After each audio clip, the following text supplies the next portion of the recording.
जय हिंद फ्रेंड, हिंदी और प्राइड में आप सभी का स्वागत है। फ्रेंड्स, जैसे कि हम यहाँ यूजीसी नेट पेपर फर्स्ट के तहत देख रहे हैं, आज जो हमारा है वो सेकेंड क्लास है। इसके प्रीवियस के 3 क्लासेस जो बने हैं, पहले सिलेबस का डिस्कशन था, फिर यूनिट वाइज जो यूनिट फर्स्ट था उसका डिस्कशन था। इसके पहले जस्ट प्रीवियस के क्लास में हमने बात की थी कि जो आपका टीचिंग है, टीचिंग की जो कॉन्सेप्ट यानी शिक्षण की अवधारणा है उसके बारे में विस्तार से चर्चा किया था। और साथ ही साथ हमने देखा था कि अलग अलग जो शिक्षा शास्त्री हैं उनका क्या मत है शिक्षा को लेके, शिक्षण क्या है उसके संबंध में जो उन्होंने बताया है उसके बारे में हमने चर्चा की थी।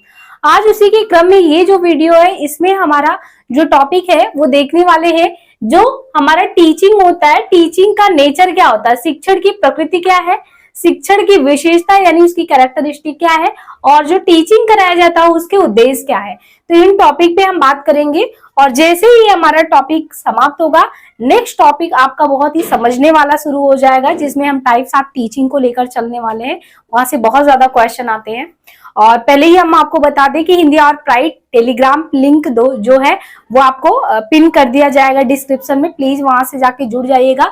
ये अगर आप यहाँ नोट्स आपको कम दिख रहा है या नहीं लिख पा रहे तो हम अपने पर्सनल नोट्स को वहां पे आपको शेयर करेंगे, वहां से आप उसको कंसाइज वे में लिख सकते हैं। दूसरी चीज, आपको इस यूनिट से रिलेटेड हमने प्रीवियस में प्रैक्टिस सेट कराया था, जो कि प्रीवियस में एनटीए के द्वारा अलग अलग जो पेपर का कंडक्ट कराया जाता है उनसे जो रिलेटेड इस टॉपिक से क्वेश्चन है उनको हमने एक साथ करा दिया है। तो सिर्फ स्पेशली उसको हम पिन कर देंगे, तो वहां से आपको जो है वो जाके देख लेना है कि हाँ जो प्रीवियस में क्वेश्चन कैसे आते हैं। बाकी जब ये एंड हो जाएगा आपका तो हम एक यूनिट जैसे ही खत्म होगा उसके प्रीवियस के क्वेश्चन को करवा देंगे। अब आते हैं अपने टॉपिक पे, शिक्षण की प्रकृति क्या है, विशेषता क्या है, उद्देश्य क्या है। तो नेचर ऑफ टीचिंग, इसके जस्ट पहले हमने बात किया था कि आपने समझा था कि जो शिक्षण है शिक्षण धातु से निकला है, उसका क्या अर्थ है, मनोवांछित जो व्यवहार है किसी भी व्यक्ति को बनाने के लिए उसके व्यवहार में परिवर्तन लाने से संबंधित, जिसमें हमने आपको बताया था कि इसका दायरा देखें तो हम लोग बहुत ही नैरो वे में संकुचित धारणा लेके चलते हैं कि शिक्षा वाला जो कार्य होता है ये किसी क्लासरूम में हो सकता है, बट ये बहुत ही संकुचित दायरा है। हम जब से ही हमने कहा कि हमारा जन्मजात प्रवृत्ति रहा है कि हम अपने समाज से बहुत कुछ सीखते हैं, तो शिक्षा एक जो शिक्षा है वो व्यापक अवधारणा है। वो तो एक है कि हम लोग जिस तरीके से कक्षा में पढ़ रहे हैं तो ये हमारा एक फॉर्मल वे है पढ़ने का, औपचारिक तरीका है। तो यहाँ पे देखिए, सबसे पहले शिक्षा के बारे में कहा जाता है कि एक व्यापक प्रक्रिया है। व्यापक प्रक्रिया में अगर देखें हम सबसे पहले बात करें तो यहाँ पे है यूनेस्को ने 1996 में डेलोर कमीशन रिपोर्ट इसका आया था, यूनेस्को का 1996 डेलोर कमीशन रिपोर्ट। और डेलोर कमीशन रिपोर्ट के अकॉर्डिंग अगर देखें इस कमीशन रिपोर्ट के बारे में बात करें तो ये था learning the treasure with in, यानी जो learning the treasure with in था उसमें इन्होंने शिक्षा द्वारा जो है, यानी आप अगर टीचिंग करा रहे तो शिक्षा के द्वारा जो शिक्षार्थी है, शिक्षार्थी के अंदर क्या गुण विद्यमान होने चाहिए, क्या वो अपने देश के यानी अपने भविष्य जो क्योंकि देश के लिए हमने बताया था कि हम एक जितने भी मानव है ह्यूमन रिसोर्स है, तो वो क्या चाहते हैं कि हमारे जो स्टूडेंट हो, भावी कर्णधार हो हमारे देश के, उनके अंदर कौन से मानवीय गुण विद्यमान होने चाहिए, ऐसा डेलोर कमीशन अपनी रिपोर्ट में बताया था।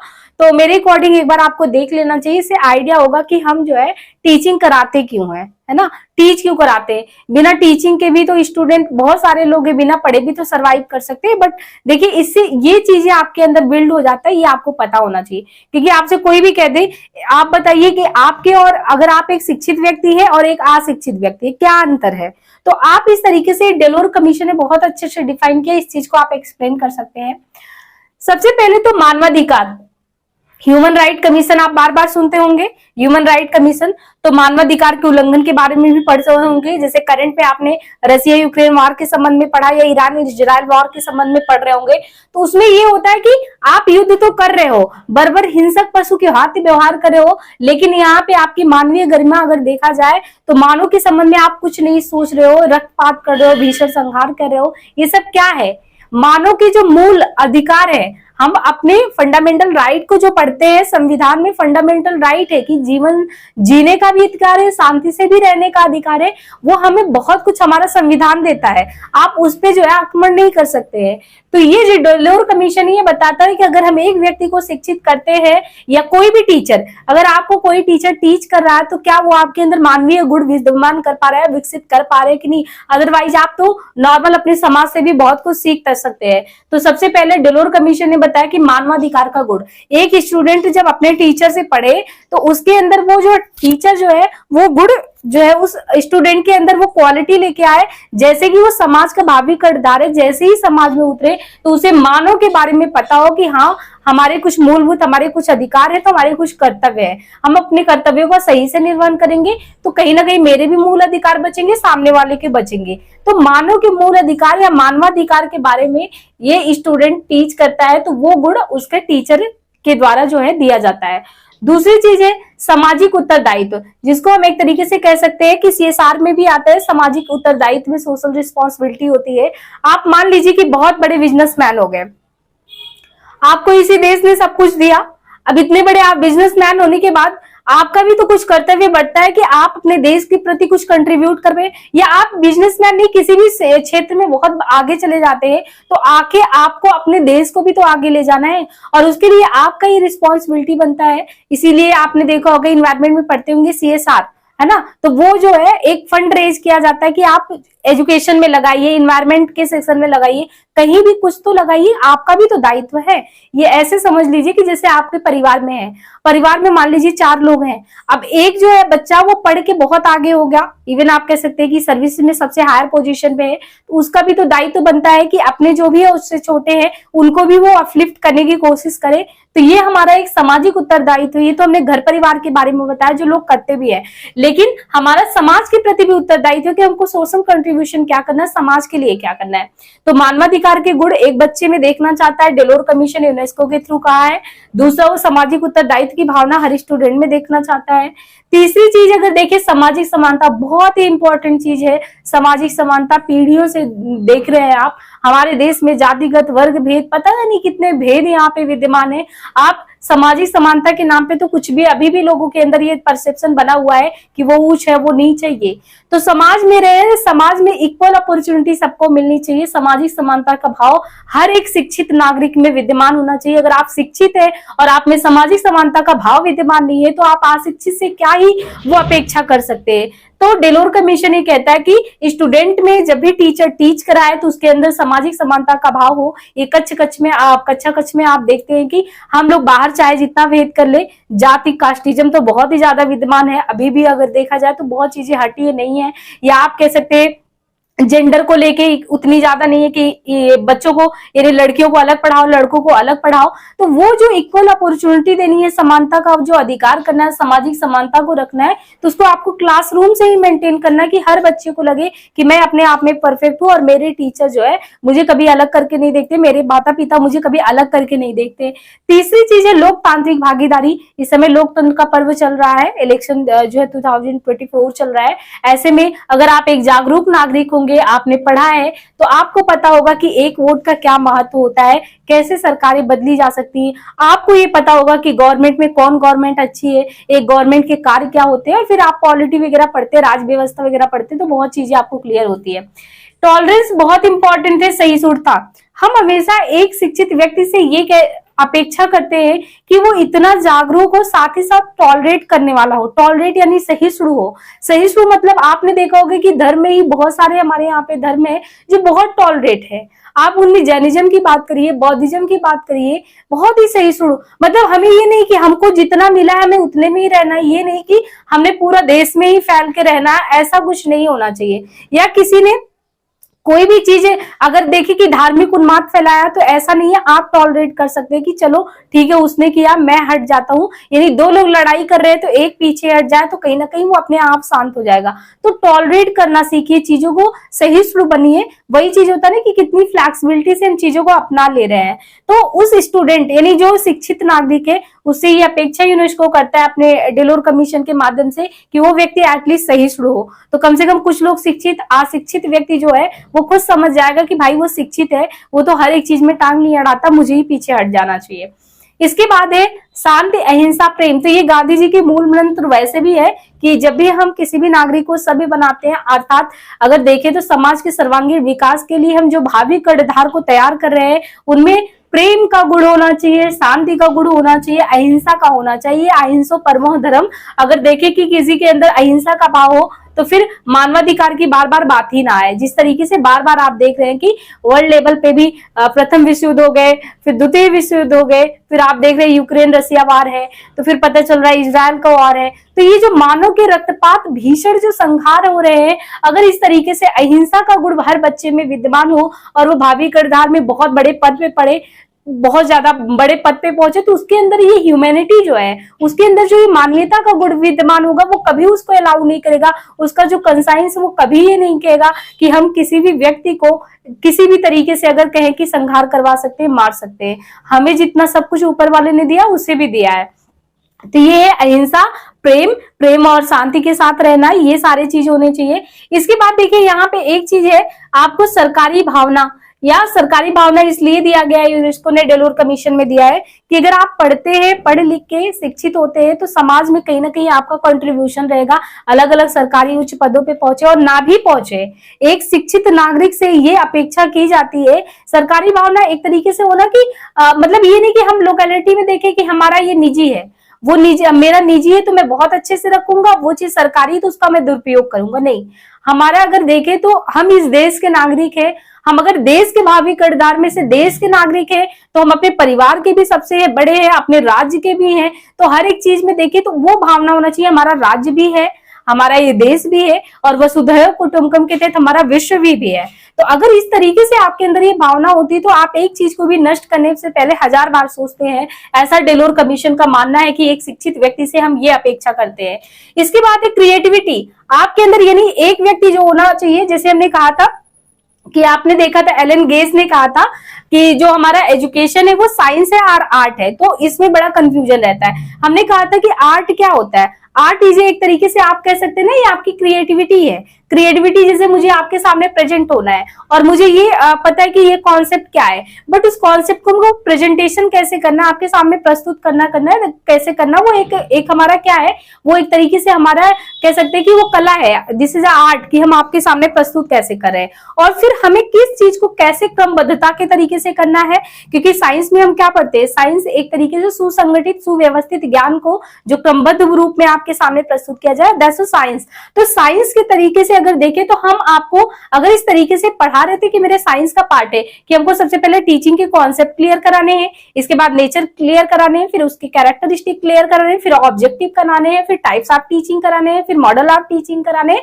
That's called a science. ये साइंटिफिक वे है आपको टीच कराने का कि आपके माइंड में क्लियर रहे हमारे यूनिट में इतने पार्ट है, हमको इसको इस तरीके से क्रम से लेके चलना, that's called a science part. तो ये आर्ट भी है और साइंस भी है। तो ये जो पूरा अगर आप देखें कि सरकारी भावना, रचनात्मकता और ये आज के समय में पर्यावरण के प्रति संवेदनशीलता, अगर देखें हमारा जो आर्टिकल 21 है, अगर वो कहीं ना कहीं हमको ये देखता है कि हम ऐसे पर्यावरण में हमें रहने का अधिकार है कि हमारा जो है स्वास्थ्य भी किसी तरीके से मतलब हानिकारक स्थिति में ना पहुंचे, तो ये भी तो हमारा एक अधिकार है। तो वो कहते हैं कि जो भी स्टूडेंट पढ़ते हैं, अब उसके अंदर ये भावना ना विद्यमान हो जाए कि हमें ज्यादा से ज्यादा कमाने पे चीजों को ध्यान देना है, अपने पर्यावरण के प्रति मित्रता का व्यवहार करना, हितैषी का व्यवहार करना, क्योंकि रहना एट द एंड इसी में हमको है। और इसका सबसे ज्यादा आप देखेंगे कि हमारा जो एक यूनिट है वो पूरा इन्वायरमेंट पे डिवोट है, तो हम सारे कॉन्सेप्ट को वहां पे क्लियर करेंगे। तो इस तरीके से आपने देखा डेलोर कमीशन 1996 ने ये बोला है कि एक जो शिक्षित व्यक्ति है, शिक्षित जो विद्यार्थी है और जो शिक्षा देने वाले उसके शिक्षक है, उनसे ये अपेक्षा की जाती है कि उस बच्चे में मानवाधिकार का गुण, सामाजिक उत्तरदायित्व का गुण, सामाजिक समानता का गुण, लोकतांत्रिक भागीदारी, सहिष्णुता, शांति, अहिंसा, प्रेम, मानवीय मूल्य, पर्यावरण के प्रति संवेदनशीलता, रचनात्मकता, सरकारी भावना, ये सब उसके अंदर जाना चाहिए। तब तो वो बनेगा, तब तो उसको हम कहेंगे कि वो सर्वांगीण विकास हो रहा है उसका। और वो जो है बच्चा जब भी निकलेगा तो कहीं ना कहीं वो एक जागरूक नागरिक बन के निकलेगा, जो समाज के जब भी उत्थान में काम करेगा तो वो बहुत ही सकारात्मक सोच के साथ अपना योगदान देगा। यहाँ पे देखिए शिक्षण की प्रकृति और विशेषता पे आते हैं। ये तो हमने बात कर लिया अभी, ये तो डेलोर कमीशन ने क्या दिया था, मुझे लगा ये बहुत इंपॉर्टेंट है। दूसरी चीज हमने बताया कि एजुकेशन को हमेशा सब ये सोचते हैं, टीचिंग को हमेशा ये समझते हैं कि दैट्स एक मतलब कि वो बहुत ही वाइडेड नहीं है, बहुत ही आप कह सकते हैं कि नैरो है, बट ऐसा नहीं, वो संकीर्ण नहीं है, बहुत ही वाइड एरिया को कवर करता है। आप जब भी निकलिए आप अपने को ऐसा मानिए ना कि मैं एक राह चलता अगर नागरिक हूं तो भी कुछ सीखूंगा। ये आपकी एक व्यापक अवधारणा है। ये नहीं कि जब हम कक्षा में रहेंगे तभी हम सीखेंगे अलर्ट होके। हम सड़क पे देख रहे हैं, चलते हुए देख रहे हैं कि कोई व्यक्ति, अगर मान लीजिए कोई बुजुर्ग व्यक्ति जा रहा है, वो रोड क्रॉस नहीं कर पा रहा और कोई उसकी हेल्प कर रहा है, तो हम चलते वक्त ये क्यों ना सीख ले कि हमारे अंदर हेल्प की भावना होनी चाहिए, लोगों की सहायता करने की भावना होनी चाहिए। ऐसी बहुत सी चीजें हैं, एग्जाम्पल है। तो अपनी आंखों को, अपनी ज्ञानेंद्रिय में अगर देखे, जो आंख है उनको कितना खुला रखे, अपने कान को खुला रखे कि आप चीजों को ऑब्जर्व करते जाए, क्योंकि हर एक चीज क्लासरूम में नहीं हो सकता। अब यहाँ पे देखिए व्यापक प्रक्रिया के तहत आता है। अब हमने बात करनी है कि जो हमारा एजुकेशन उसका नेचर क्या हो, तो नेचर में अगर देखें तो हमें सीखना क्या क्या है। एक चीज है जो शिक्षण है उसकी प्रकृति और विशेषता में आप देखेंगे तो एक 6E का कॉन्सेप्ट आता है प्लस ES का आता है। 6E का कॉन्सेप्ट आपको कहता है engage, explore, explain, evaluate, exchange, extend और प्लस स्टैंडर्ड। यानी जब भी कक्षा कक्ष में आपको कोई भी शिक्षक शिक्षार्थी को पढ़ा रहा है उस समय उसको बहुत इंगेज करे। जैसे अब यहाँ पे अभी देखिए पॉसिबल नहीं हो पा रहा है कि हम जो है आपसे या बड़ा सा स्क्रीन हो, हम देखते रहे कौन सा स्टूडेंट किस पे कमेंट कर रहा है, कौन सा उसका क्वेश्चन है। तो ये होता है इंगेज, या हम कोई क्वेश्चन पुट करते हैं और आप उसका आंसर करते हैं, है ना। ये कमेंट बॉक्स में भी कर सकते हैं कुछ भी, मतलब कि हाँ ये चीज नहीं समझ में आया ऐसा। तो ये होता है इंगेज होना, यानी हम टीचिंग कर रहे हैं, डिलीवर कर रहे हैं और आप भी इससे मतलब कि एक तरीके से इंगेज है, आप भी जो है चीजों में इन्वॉल्व है, एक तरीके से कह सकते हैं इन्वॉल्व होना। तो इंगेज होना प्लस एक्सप्लोर, चीजों को आपको नए नए होता नहीं कि बहुत लोगों को शौक होता है नए नए चीजों का एक्सप्लोर करने का, हिस्टोरिकल प्लेस हो गया या कोई भी प्लेस हो गया उनको एक्सप्लोर करने का। तो आपको एजुकेशन में भी कि हमें ये चीज सीखना, वो चीज सीखना, नए नए चीजों से सीखना है। तो एक्सचेंज हो गया, एक्सप्लोर हो गया, एक्सप्लेन, आपको व्याख्यायित करने। जैसे मैंने यहाँ पे आपको मान लीजिए टीचिंग के ये जो है कॉन्सेप्ट पढ़ा दिए, आपके अंदर ये होना चाहिए ना कि इन फ्यूचर मुझे यूजीसी नेट क्लियर करके असिस्टेंट प्रोफेसर बनना है, तो मैं भी ऐसे कैमरे के सामने जाऊं, या कैमरे के नहीं फिर भी मैं किसी को या 4 स्टूडेंट को बैठा के पढ़ाने की कोशिश करूं कि मैं इस कॉन्सेप्ट को क्या एलिब्रेट कर पा रहा हूं कि नहीं कर पाऊं। तो ये हमारा हो गया एक्सप्लेन यानी व्याख्या का पार्ट। और इवेलुएट, चीजों का मूल्यांकन करना। मूल्यांकन तो यही होता है कि जैसे हमने ये टॉपिक करा देना है, टॉपिक कराने के बाद एनटीए के जो क्वेश्चन हमें इस यूनिट से करना है उसमें हमने देखना है कि क्या हम उस क्वेश्चन का आंसर कर पा रहे हैं। अगर कर पा रहे हैं तो आप इवेलुएट कर लीजिए कि आप बहुत ही अच्छी प्रगति पे हैं और 2 महीने में आपका यूजीसी नेट ही नहीं बल्कि JRF भी क्लियर होने वाला है। इसके बाद आप देखिए एक्सचेंज, चीजों को हमें अदला बदली भी करना है, एक्सचेंज भी करने आना चाहिए। अगर मुझे कुछ पता है तो मैं इसके थ्रू आपको बता रही हूँ और आपको कुछ पता है तो आप मुझे कमेंट बॉक्स के माध्यम से मुझे भी बताइए। क्योंकि एक टीचर जो होता है, टीचर आप कह सकते हैं जो भी आपका मेंटोर है, तो वो जो है कहीं ना कहीं उसको भी हमेशा अपने दिमाग को खुला रखना है और इस तरीके से रखना है कि मुझे भी बहुत कुछ नहीं आता, सामने वाला जो बताएगा अच्छी बात है तो मुझे भी करना है। ये नहीं कि मैं ही परिपक्व हूँ, मुझे सब पता है, इन्हें नहीं पता है, ये मुझसे छोटे, ऐसा कुछ भावना नहीं होना चाहिए। इसके बाद है एक्सटेंड, उस चीज को किस तरीके से, अगर जो भी चीजें हैं उसका एक्सटेंड यानी फैलाना, उसको विस्तृत करना। तो उसको एक्सप्लेन तो हो ही गया, उसका विस्तार करना एक्सटेंड होता है। तो इंगेज, एक्सप्लेन, एक्सप्लोर हो गया, एक्सप्लेन हो गया, इवेलुएट हो गया, एक्सचेंज हो गया, एक्सटेंड हो गया, स्टैंडर्ड, स्टैंडर्ड एक मानक तय करना, इससे रिलेटेड होता है। तो ये कुछ नेचर थे, तो नेचर के बारे में हमने 6E + ES का कॉन्सेप्ट बता दिया। अब सीधे हम बात करते हैं कि ये जो एजुकेशन आपका जो टीचिंग है, टीचिंग आपके अंदर क्या क्या चीजें जो है वो कह सकते हैं कि उसको मतलब कि आपके अंदर लाने की कोशिश करता है। आपका जो कॉग्निटिव संज्ञानात्मक है, आपके संज्ञान में जो चीजें आती हैं उनके संबंध में, भावात्मक, क्रियात्मक, इसको प्रेरित करता है। इसको हम बहुत अच्छे से डिटेल से कराने वाले हैं, तो फिर यहाँ पे बहुत ही कम एक्सप्लेन कर रहे हैं। तो ये संज्ञानात्मक, भावात्मक, क्रियात्मक जो पक्ष है उसको प्रेरित करता है, यानी आपके अंदर जो इमोशंस वगैरह है उनको भी कैसे आप चीजों को अपने अंदर कंट्रोल करेंगे। आपका जो डूइंग, लर्निंग बाय डूइंग का कॉन्सेप्ट होगा वो यहाँ पे हो जाएगा। कॉग्निटिव डेवलपमेंट को तो हम बहुत ही अच्छे से करने वाले हैं। अब देखिए टीचिंग का प्रोसेस है, तो कभी भी आगे आपको ये स्टेटमेंट बेस्ड क्वेश्चन आता है। जैसे आपको 4 स्टेटमेंट दे दिया कि टीचिंग जो है आपका क्या है, एक इंटरेक्टिव फेज है यानी अंतः प्रक्रिया है, ये एक डायरेक्टिंग का प्रोसेस है, निर्देशन की प्रक्रिया है, या आप कह सकते हैं कि ये जो टीचिंग होता है वो सोपदेश प्रक्रिया है, या और भी कुछ दे दिया और ये आपसे ऑप्शन में कर दिया एक सही है, दो सही है, दो या तीन सही है, चार सही है। ऐसा आजकल एनटीए क्वेश्चन अपना फॉर्मेट कर रहा है। आपको हमेशा ध्यान रखना है कि जो टीचिंग है, जब प्रोसेस ऑफ इंटरेक्टिव फेज, हमेशा हम अंतः प्रक्रिया के माध्यम से जो है चीजों को कहीं ना कहीं उसमें क्या होता है, टीचर भी इन्वॉल्व है और जो स्टूडेंट यानी जो लर्नर है वो भी इन्वॉल्व है। एक इंटरेक्टिव फेज है, हम आपसे बातचीत कर रहे हैं, आप भी करेंगे, कमेंट बॉक्स में बताएंगे कुछ, तो एक इंटरेक्टिव फेज के थ्रू वो चीजें होती है। डायरेक्टिंग प्रोसेस क्या है, डायरेक्टिंग में यही हुआ कि हम आते ही आपको डायरेक्ट कर दिए कि वो जो है सबसे पहले हमने बता दिया ये क्लास है और आपको हिंदी और प्राइवेट टेलीग्राम में जाके वहां पे लिंक से अपडेट हो जाना है। वहां पे हम जो है नोट्स प्रोवाइड करेंगे, नोट्स लीजिएगा और अपना शॉर्ट नोट्स बना लीजिएगा, क्योंकि ये लास्ट टाइम आपको एग्जाम में बहुत ज्यादा फायदा करने वाला है। तो हमने कहीं ना कहीं आपको डायरेक्ट कर दिया, आते ही निर्देशित कर दिया इतने सारे काम, क्योंकि मेरा ये मानना है ना कि अगर आप ये फास्ट यहाँ पे खत्म करें तो आपके पास अगर शॉर्ट नोट्स होगा, देखिए मेरे शॉर्ट नोट्स ऐसे होते हैं, मतलब ये हम चाहते थे एक पंक्ति में बड़ा सा लिख सकते थे, बट हमने की पॉइंट लिखा, अंतः प्रक्रिया, निर्देशन हो गया है ना, सामाजिक हो गया, भाषाई, सतत, उपचारात्मक, आपके की पॉइंट्स इतने मतलब एक पेज में इतने ज्यादा आ जाने चाहिए जितना बस आप समझ लो, है ना। ये नहीं कि आपको ग्रंथ तैयार करना, मेरे नोट्स भी ऐसे रहेंगे, आप समझ लीजिएगा। तो ये देखिए अंतः प्रक्रिया, निर्देशन हो गया। टीचिंग है जो प्रोसेस, आप कह सकते हैं ना कि कोई ना कोई उद्देश्य के साथ हम पढ़ा रहे हैं। अगर हम लेक्चर डिलीवर करें, मेरे माइंड में बिल्कुल ये थॉट क्लियर है कि आज हमको नेचर ऑब्जेक्टिव जो है, और जो है ऑब्जेक्टिव के अलावा क्या चीजें हैं, हाँ ऑब्जेक्टिव और कैरेक्टरिस्टिक, इसको तो आज खत्म ही करा देना है। तो ये बहुत ही क्लियर है, और ये इसलिए क्लियर है क्योंकि एनटीए ने ये आपको सिलेबस दिया है, आपको इसको पढ़ना है और आपका जेआरएफ जो है होना चाहिए। तो ये एक ऑब्जेक्टिव के थ्रू हम लोग पढ़ रहे हैं, सो उद्देश्य प्रक्रिया, विदाउट अगर हमारे कोई ऑब्जेक्टिव नहीं कि हम इसलिए पढ़ रहे हैं, मतलब एक मोटिव नहीं होता तो हम क्यों पढ़ते, तो ये चीज है। इसके बाद तार्किक, तो बहुत ही टीचिंग है जब प्रोसेस ऑफ लॉजिकल पे, तो बहुत ही लॉजिक की बात है कि तार्किक प्रक्रिया है ही। टीचिंग है जब प्रोसेस, आप कह सकते हैं कि इसका मोटिव जो है, एक प्रोसेस है, आप मूवेबल कह सकते हैं कि गतिशील है। हम डे बाय डे कुछ ना कुछ तो सीख ही रहे हैं, और जो नहीं सीख रहा है, जड़ है अपनी लाइफ में, तो आप उनका कुछ नहीं कर सकते। हर एक दिन आप सुबह से उठे और आपका दिन भर का प्लान हो, हमको इतने से इतने ये करना है, इतने से उतना वो करना है, आप सच में आप रियलाइज करेंगे कि जिस दिन आपका दिन प्लान नहीं होगा तो आप ये सोचेंगे कि आज मैंने कुछ फ्रूटफुल लाइफ में किया नहीं, कुछ अच्छा नहीं किया। अगर एक स्टूडेंट लाइफ में अगर पूरे दिन का अगर ये तय होता है कि हाँ मुझे ये शेड्यूल है, ये खत्म करना, आगे 2 महीने में एग्जाम है, वो टारगेट अगर होता है तो वो बहुत अच्छी बात होती है। तो टीचिंग क्या है, एक गतिशील प्रोसेस है। आप आज ये सीख रहे हैं, आज हमने आपको टीचिंग के कॉन्सेप्ट कल सिखा दिए, आज इसके कैरेक्टरिस्टिक, ऑब्जेक्टिव नेचर सिखा दिए, कल हम टाइप्स ऑफ टीचिंग सिखा देंगे, परसों मॉडल ऑफ टीचिंग सिखा देंगे। तो डे बाय डे आप टीचिंग के बारे में एक समय आएगा कि आप रिफ्लेक्टिव लेवल पे पहुंच जाएंगे, चिंतनशील अवस्था पे पहुंच जाएंगे, वो हो जाएगा। इसके बाद देखिए टीचिंग जो है आपका एक कह सकते हैं उपचारात्मक प्रोसेस भी है, ट्राइपोटी ऐसा कुछ कहते हैं इसको, उपचारात्मक है।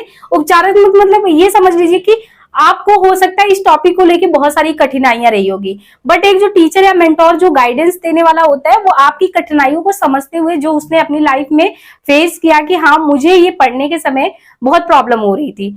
जैसे मैं अपना एक एग्जाम्पल शेयर करूं, मतलब एग्जाम्पल नहीं कहेंगे, एक्सपीरियंस शेयर कर रही हूँ। मतलब फर्स्ट पेपर ऐसा लगता था कि क्या है और कहाँ से पढ़ें इसके, मतलब जब पहली बार एग्जाम दिया तो कुछ आइडिया ही नहीं हो रहा था कि ये ऐसे होता, वो होता है, क्या होता है टीचिंग, ये मॉडल ऑफ टीचिंग, बहुत चीजें। और सबसे बड़ी बात है कि आप यूट्यूब पे जाएंगे, बहुत सारे हिंदी में आपको लेक्चर नहीं इंग्लिश में मिलेंगे, वो भी बहुत प्रॉब्लम होता है हिंदी वाले एजुकेशन के, जो हिंदी बेल्ट के बच्चे उनके लिए। तो अब क्या है कि मैं उन कठिनाइयों को समझी, क्योंकि वो मेरे पे अप्लाई हुआ। जब मेरे पे अप्लाई हुआ तो मैं ये समझ सकती हूँ कि इन बच्चों को भी दिक्कत हो रही है जो आगामी एग्जाम में बैठने वाले हैं।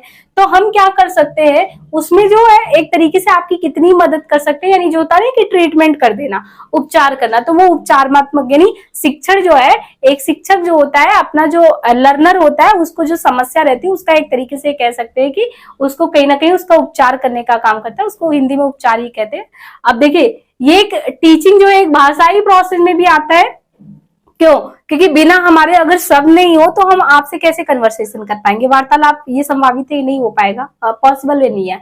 तो और इसके अलावा है कि सतत teaching is a continuous process, हमने बताया ना कि जिस दिन वो डिसकंटिन्यू हुआ, आप जड़ हुए, तो मतलब लाइफ में कुछ नहीं कर रहे हैं, फिर ऐसे ही पड़े रहिए, कोई मतलब नहीं है। तो teaching is a continuous process, आज हमने कुछ लर्न किया, कल कुछ करेंगे, परसों कुछ करेंगे, और इसी ऐसे ऐसे करते ही लाइफ में हमेशा टीचिंग तो चलता ही रहता है। मतलब और खासकर जो टीचर होते हैं उनकी लाइफ में तो हमेशा टीचिंग चलता ही रहता है। और फिर इसके बाद सामाजिक विकास की प्रक्रिया में जो है योगदान देते ही है। तो ये कुछ हमने टीचिंग के संबंध में आपको बता दिया। अगर देखें तो ये जो है आपको देखने को मिलेगा विशेषता। अब देखिए टीचिंग का जो उद्देश्य है, हम इस पे आ जाते हैं। टीचिंग का उद्देश्य देखिए आप ना नेचर में और ऑब्जेक्टिव में, और इसके अलावा जो नेचर ऑब्जेक्टिव कैरेक्टरिस्टिक इन सब में बहुत ज्यादा नहीं है, बस आपको समझना है। अगर आपकी वही है ना कि अंडरस्टैंडिंग लेवल पे अगर आप है और अंडरस्टैंडिंग से भी रिफ्लेक्टिव पे पहुंच रहे हैं तो बहुत सारे क्वेश्चन आप कर लेंगे। यहाँ पे ये इंपॉर्टेंट था, डेलोर कमीशन वाला डिफरेंट था। बाकी जो आगे हम लोग मॉडल टीचिंग वगैरह करेंगे उनके जो डायग्राम वगैरह है उनको बहुत अच्छे समझना है। इसलिए मैंने 3 टॉपिक एक ही साथ करा दिया। प्लीज अगर वीडियो बड़ा होगा तो अपने में एडजस्ट कर लीजिएगा भाई, लेकिन प्लीज सपोर्ट करते रहिएगा। अब यहाँ पे देखिए टीचिंग के हम ऑब्जेक्टिव पे आते हैं। टीचिंग का जो ऑब्जेक्टिव है क्या है, तो हमने ये पहले ही डिफाइन कर दिया टीचिंग के ऑब्जेक्टिव क्या है। जैसे शारीरिक व मानसिक विकास, भाई हम जो टीच कर रहे हैं, आपको पढ़ा रहे हैं, एक तो आपका फिजिकल ग्रोथ तो गॉड गिफ्टेड है, वो तो वो होता ही है। लेकिन जैसे ही हम शारीरिक रूप से बड़े होते जाते हैं तो हमारे ये मानसिक जो है विकास ये तो होना चाहिए। पता लगा हम वो 15 साल के, 20 साल के और हमारा दिमाग बच्चों वाला हो, है ना। तो जैसे जैसे आपका फिजिकल अगर एक तरीके से अपीयरेंस बढ़ता जा रहा है तो आपका मेंटल भी प्रेजेंटेशन जो है वो भी उसी तरीके से होना चाहिए। तो ये आपको शिक्षण का उद्देश्य है कि आपका मेंटल डेवलपमेंट भी वो कराए। तो teaching as a part of mental development also. तो ये शिक्षण जो है शारीरिक व मानसिक विकास का पार्ट है। आध्यात्मिक व नैतिक मूल्यों का विकास करता है आपके अंदर। ये तो हमने पहले ही बता दिया, डेलोर कमीशन ने बताया कि एक स्टूडेंट जब पढ़ लिख ले तो वो सब तो इसके अंदर गुण होना ही चाहिए। तो शिक्षण के उद्देश्य में आध्यात्मिक व नैतिक मूल्य भी हो गया। ये आपके बौद्धिक व चारित्रिक निर्माण का कार्य करता है। आपको इतना मतलब सशक्त बनाता है कि आप जीविकोपार्जन यानी अपने जीवन जीने के लिए कुछ अर्जित कर पाए, उसके लिए भी ये काम करता है। जीविकोपार्जन के लिए भी करता है। फिर आपके अंदर ये क्या करता है, परिस्थिति से अनुकूलन, एडजस्टमेंट। आपने देखा होगा कि जो वेल डिफाइंड एजुकेशन वाले, मतलब वेल डिफाइंड कह सकते हैं कि जो भी शिक्षित व्यक्ति होता है वो कभी कभी आप देखे होंगे ना परिस्थितियों के साथ बड़ा अच्छे से एडजस्टमेंट कर लेता है। अब कोई नहीं, अगर जैसे बाहर आ गए तो हम जब घर पे होते हैं तो हमारे साथ ही एडजस्ट नहीं होता कि गर्मी है, बहुत गर्मी पड़ रही है, हम एडजस्ट नहीं कर पा रहे हैं, हमको इस रूम में जाना है, उस रूम में जाना है। और जैसे ही एक स्टूडेंट बाहर आता है तो आप कह सकते हैं कि इतने छोटे से रूम में वो सब कुछ एडजस्ट कर लेता है। वो क्या हुआ, हमने परिस्थिति के साथ एडजस्टमेंट कर लिया, क्योंकि लाइफ में कुछ ना कुछ करना है, बाहर निकले हैं, आपने जीविकोपार्जन का साधन भी ढूंढना है, बहुत सारी चीजें होती है। और ये जितनी भी फालतू ये सब चीजें चलती है वो सब घर पे चल पाता है, लेकिन बाहर आने के बाद आप बहुत ही कम में एडजस्ट कर लेते हो, अपनी जो जरूरतें उनको बहुत ही कम कर लेते हो। तो ये सारी चीजें क्या है, आपने परिस्थिति के साथ अनुकूलन कर लिया। इसके बाद जीवन को पूर्णता व व्यापकता देना, तो ये तो मोटिव होता है ये शिक्षण का कि जीवन आपका पूर्ण हो और साथ ही व्यापक हो। आपसी सहयोग और भ्रातृत्व का विकास, भाई आप जब एक मतलब कि आप एक शिक्षित नागरिक हो, शिक्षित नागरिक में अगर ये नहीं हो कि प्रेम भाव ये सब ना हो, भ्रातृत्व का विकास ना हो, तो फिर वो होता नहीं कि हमारा जो धर्मनिरपेक्ष राज्य है वो कैसे संभव हो पाता है ना। तो हर एक बच्चों में ये डाला जाता है कि जात पात कुछ नहीं है, धर्म वगैरह भी कुछ नहीं है। अगर देखा जाए तो हम एक ह्यूमन बींग्स है और हमारा पहला कर्तव्य मानवीय मूल्य के साथ कि हमको जो एक तरीके से कि मानव के, अगर हम मानव के हित के लिए कुछ कर पा रहे हैं, उनके लिए कुछ कर पा रहे हैं, तो यही हमारा परमो धर्म है कि सबसे ऊपर का धर्म यही है और कोई धर्म नहीं है। अब इनके अलावा देखिए सामाजिक व मानसिक जो है मूल्यों का विकास, तो ये कुछ शिक्षण के ऑब्जेक्टिव है, टीचिंग ऑब्जेक्टिव। अब सबसे बड़ी बात आती है कि जो नेचर आप टीचिंग में है, टीचिंग की विशेषताओं में अगर आए कि क्या कैरेक्टरिस्टिक होता है, यानी एक टीचर आपको पढ़ा रहा है तो क्या चीजें उसके अंदर होना चाहिए जो आपको जब लेक्चर डिलीवर करे तो वो आपके लिए भी उतने फायदेमंद रहे। अब यहाँ पे देखिए एक तो होता है यहाँ पे देखिए प्रगतिशीलता। जब भी आप किसी टीचर से पढ़े, कोई भी शिक्षक आपको पढ़ाए, उसके अंदर जो उसका अप्रोच होना चाहिए पढ़ाने का, उसका थॉट होना चाहिए, जो उसका विचार होना चाहिए, बहुत ही प्रगतिशील होना चाहिए। जैसे मैंने कहा कि कक्षा कक्ष में एक जो शिक्षक है अपने शिक्षार्थी को सिर्फ जो है रटी रटाई बातें नहीं करता। एक तो ये है ना कि आजकल का जो आपका शिक्षा है वो सिर्फ अगर देखे कि बलपूर्वक आपको रटाया जाए, रट्टू तोता बनाया जाए, तो वो आपके लाइफ लॉन्ग में अगर देखेंगे, जब आप जमीनी हकीकत से रूबरू होंगे तो आपके लिए वो कुछ भी फायदेमंद नहीं होगा। इसलिए कितना हम अपने एक्सपीरियंस बेस्ड पे चीजों को आपको बता रहे हैं, तो वो बच्चा भी जो है सुनेगा और समझेगा कि हाँ इन फ्यूचर ऐसे ऐसे लाइफ में चीजें होती है। तो यहाँ पे हमें यही ध्यान रखना है कि जब भी आप किसी शिक्षक से पढ़े, उसका जो सोच होना चाहिए वो नैरो माइंडेड नहीं होना चाहिए, संकीर्ण विचारधारा का नहीं होना चाहिए, बहुत ही प्रोग्रेसिव थॉट का होना चाहिए।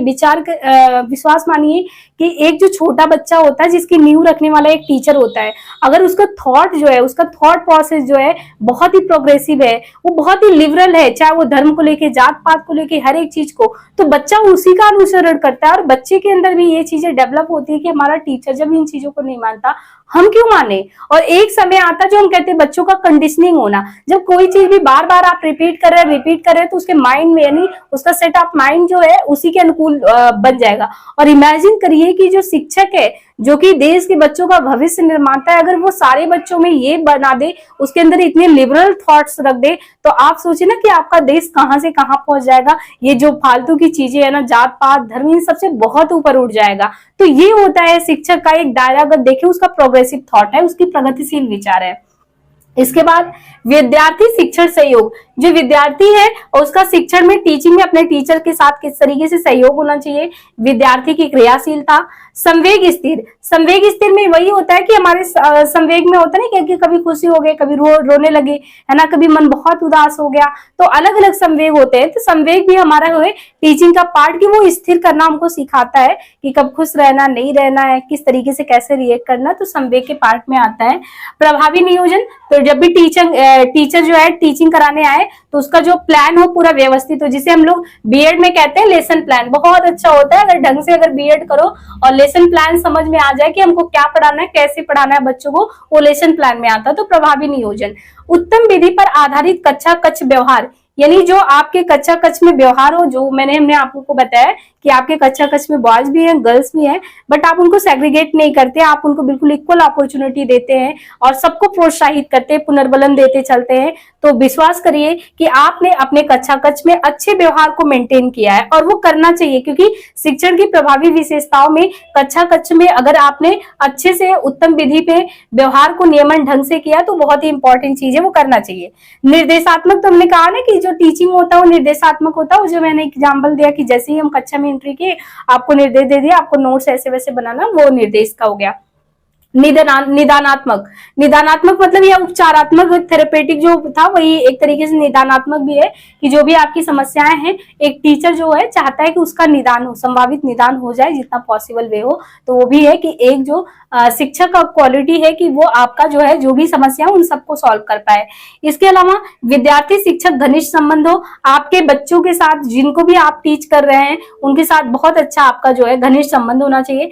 विद्यार्थियों के पूर्व ज्ञान का उपयोग, अब ये कैसे होगा, जैसे हमने क्लास में एंट्री किया, हमने फास्ट मतलब आपको रिकॉल कराया पिछले क्लास का, कि हाँ मैं जब क्लास में एंट्री कर जैसे ही की कि हाँ पिछले क्लास में हमने कॉन्सेप्ट ऑफ टीचिंग देखा था, आज हमको लेवल ऑफ टीचिंग नहीं बल्कि ऑब्जेक्टिव देखना है, ऑब्जेक्टिव देखना है, नेचर देखना है, तो ये सारी चीजें। और फिर मैंने बताया पिछले क्लास में हमने एलन गेज का, राबर का, स्मिथ का, इन लोगों का विचार पढ़ा था, और आज हम क्या पढ़ने वाले हैं। तो इस तरीके से, और पूर्व ज्ञान पे आधारित, जैसे हमने कुछ आपको ये बता दिया एग्जाम्पल कि अच्छा आपने बचपन में ये गलती की थी, हाँ तो वो गलती की थी, उस गलती पे ये परिणाम होता, आज के बाद ये नहीं करना है ऐसे, नहीं तो फिर ऐसे होगा। तो वो बचपन का याद दिला दिया कि हाँ बचपन में आपने किया था तो इसका ये परिणाम हुआ था, आज वही गलती करोगे तो आज तो कोई माफ नहीं करेगा क्योंकि बड़े हो गए हो। तो ये पूर्व ज्ञान पे आधारित चीजों को हमको कनेक्ट करके बताना, ये भी एक जो है टीचिंग की विशेषता होती है। इसके अलावा जो है विद्यार्थियों के पूर्व ज्ञान का उपयोग हो गया, अपेक्षित सूचनाओं का आदान प्रदान दार्शनिक वे में। अब दार्शनिक वे में कहने का मतलब यही कि जो हम अभी जो आप लोगों को कुछ भी लेक्चर डिलीवर कर रहे हैं उसमें कभी कभी दार्शनिक बातें छेड़ देते हैं। दार्शनिक इन द सेंस आप कह सकते हैं ना कि जो हमारे खुद के अनुभव है और जो रियलिस्टिक है, जैसे हमारे थॉट है। देखिए एक तो ये होता है हमारा विचार जो जैसा होता है वो हमारे व्यवहार में वो रिफ्लेक्ट होता है, वो चीजें दिखती है। अगर हमारे यहाँ पे माइंड में ही वो चीजें नहीं है, तो अगर हम 30 मिनट की आपको क्लास कराएंगे तो उस क्लास में हमारे जो अंदर के अंदरूनी विचार है वो अपने आप आएंगे। अगर वो बहुत पॉजिटिव वे में है, बहुत ही प्रगतिशील थॉट है, तो उसी तरीके से प्रेजेंट होंगे, और अगर प्रगतिशील थॉट नहीं है तो उस तरीके से वो प्रेजेंट नहीं होंगे। तो ये तो आप कह सकते हैं कि एक शिक्षक आपको 1 घंटे 2 घंटे अगर चीजों को पढ़ा रहा है तो उसमें आप डाउट नहीं कर सकते, क्योंकि वो कहीं ना कहीं जो है वो चीजें दिख जाती है। अगर आप माइन्यूटली ऑब्जर्व करोगे तो वो दिख जाती है। इसलिए यहाँ पे ये बताया गया है कि जो अपेक्षित सूचनाओं का आदान प्रदान दार्शनिक वे से करना, और टीचिंग जो होता है वो आमने सामने होता है। शिक्षण अवलोकनीय मापने योग्य है। तो जो टीचिंग होता है, मैंने कहा ना कि जब हम पूरा ये क्लास खत्म कर लेंगे तो फिर क्या होगा कि हम ये चाहेंगे कि जो भी क्वेश्चन आपको कराया जाए, इससे एनटीए ने जो भी क्वेश्चन पूछा है उनको कराया जाए और आप कर ले, और आप बताएं कि हाँ मेरे ये क्वेश्चन सही हो रहे हैं, आपने ये टॉपिक कराया था, मेरे ये सही हुए। इससे क्या होगा कि हम मेजरमेंट कर सकते हैं कि सच में स्टूडेंट को जो टॉपिक कराया है यूनिट फर्स्ट का वो समझ में आ रहा है, और एनटीए जैसा क्वेश्चन पूछता है उनको इस लेवल का क्वेश्चन भी आ रहा है। इससे मेजरमेंट कर सकते हैं कि हाँ ये पहले टॉपिक मुझे नहीं आ रहा था, अभी आने लगा है, अभी देखो मैं इसमें नंबर भी गेन कर पा रहा हूँ। इट मीन्स हम जब 16 जून वाले पेपर में बैठेंगे बहुत अच्छा उसमें जो है रिजल्ट की उम्मीद कर सकते हैं। तो उम्मीद है फ्रेंड्स कि बहुत अच्छे से आपको ये जितने भी हमने शिक्षण की प्रकृति है, विशेषता है, इन सारी चीजों से जो भी मैंने हो सका वो सब समझाया है। और कहीं भी आपको त्रुटियां लग रही है तो प्लीज उससे मुझे अवगत कराएं, मुझे बिल्कुल भी बुरा नहीं लगेगा। जो भी आपको लगता है कि हाँ ये चीजें हम जो है सुधार कर सकते हैं, जीवन में सबसे बड़ी बात तो यही है कि हमको निरंतर सुधार की भी जरूरत होती है। हमको कभी भी हम नहीं मान सकते कि हम अपने आप में परिपक्व स्थिति में हैं। हमको दिन प्रतिदिन, जैसे है ना कि टीचिंग लर्निंग प्रोसेस जो है एक तरीके से मूवेबल है, गतिशील है, वैसे ही हमारे अंदर डे बाई डे कुछ ना कुछ इंप्रूवमेंट होना चाहिए, सुधार होते रहना चाहिए। और सुधार के लिए आप लोगों का स्वागत है। कमेंट बॉक्स में जो भी कहेंगे, एक महानुभाव ने ये कहा भी था कि आपने जो है हिंदी में पढ़ाना शुरू किया बट इंग्लिश के वर्ड बहुत ज्यादा यूज कर रही हैं, तो ये भी हम कह सकते हैं कि ये मेरी पर्सनालिटी का पार्ट हो गया। तो मैं ज्यादा से ज्यादा कोशिश कर रही हूँ। यहाँ पे आप देख रहे होंगे तो मोस्ट ऑफ द जो भी चीजें लिखे हैं वो तो हिंदी में लिखे हैं और समझाने की भी कोशिश कर रहे हैं, बट मैंने उनका स्वागत उस चीज से किया कि हाँ उन्होंने बहुत अच्छी बात बताई। अगर हम हिंदी में लेके चल रहे हैं तो ठीक है, लेकिन एक चीज आपको भी मेरा ध्यान रखना होगा कि एनटीए जो क्वेश्चन करता है उसमें वो साफ मेंशन कर देता है कि जो पेपर फर्स्ट है, पेपर फर्स्ट में अगर आपने कोई गलती या कुछ भी हुआ तो वो हिंदी का मान नहीं होगा, इंग्लिश का होगा। तो आप भी इंग्लिश का थोड़ा दिल खोल के स्वागत करिए, हिंदी प्लस इंग्लिश दोनों को प्लीज लेके चलते रहिए। बाइलिंगुअल थोड़ा क्लास लेके चल रहे हैं, है ना। तो उम्मीद है कि ये बहुत अच्छे से आपका कॉन्सेप्ट समाप्त हो गया होगा। अब जो हमारा नेक्स्ट जो क्लास होने वाला है वो हम लोग करने वाले हैं लेवल आर्ट टीचिंग पे, है ना। लेवल आर्ट टीचिंग पे, हाँ, memory level, understanding level, reflective level, वो टीचिंग कर लेंगे। फिर ऐसे ही आपका क्लास चलता रहेगा और मुझे उम्मीद है कि ये सेशन बहुत ही ज्यादा आपके लिए लाभदायक सिद्ध होगा। अपने फ्रेंड्स वगैरह जो भी एनटीए में एग्जाम में अपियर होने वाले हैं उनको जरूर शेयर करें, और जहां भी टीचिंग का जो लगा हुआ है कॉन्सेप्ट ना, आप उन सबको शेयर करेंगे तो बहुत ज्यादा फायदेमंद होगा। क्योंकि आप देखेंगे कि टीचिंग वाला जो है बीएड में हो, सीटेट में हो, बहुत ज्यादा जगहों पे अगर आप देखेंगे तो टीचिंग का जो ये यूनिट है लगभग वो लगाया, टीचिंग के कॉन्सेप्ट लगे हुए हैं, है ना। तो आज के लिए यहीं पे हम इन करते हैं। प्लीज टेलीग्राम लिंक से जरूर अपडेट हो जाइएगा, हम डिस्क्रिप्शन में लिंक प्रोवाइड कर देंगे। और प्लीज कमेंट बॉक्स में अपनी जो प्रतिक्रिया हो जरूर दर्ज करें। आज के लिए इतना ही, धन्यवाद।